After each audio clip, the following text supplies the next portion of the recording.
I think the thing that people need to understand about Russia is that Russia is not Vladimir Putin. So my name is Luke Harding. I'm a journalist and a writer, and my new book is called Collusion, and it's about Donald Trump and Russia. Russia is a great country of 142 million people, clever people who read books, who like theatre. It's got a fantastic musical tradition. But what's happened in the kind of post-Soviet era is that it's been hijacked by a group of basically KGB people who have captured the state and run it for their own purposes, and who, by the way, have got fantastically rich. They're some of the richest people that have ever kind of walked the planet. And so Russia is a sophisticated, postmodern kind of kleptocracy run by someone who wishes America ill and is determined that Russia will prevail everywhere. And I just think that Americans should be aware that there's another Russia out there, but at the same time be wary, very wary of the current leadership.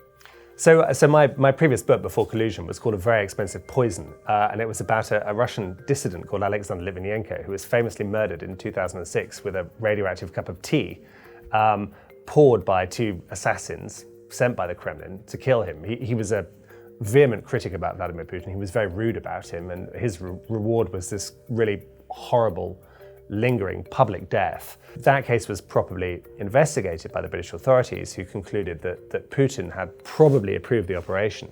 But there are many other murders that go on inside Russia of other regime opponents which are never fully investigated. I'm thinking of people like Boris Nemtsov, shot dead in 2015, 300 meters away from the Kremlin, and he was a famous opposition activist. This is what the KGB used to do during the Cold War. They would kill people inside the Soviet Union and also abroad who they perceived as being traitors. When you're trying to kind of conceptualize what is modern Russia, of course it's a state, but also it's a kind of a mafia syndicate that uses mafia methods to snuff out its enemies and to get its way both inside its borders and outside its borders.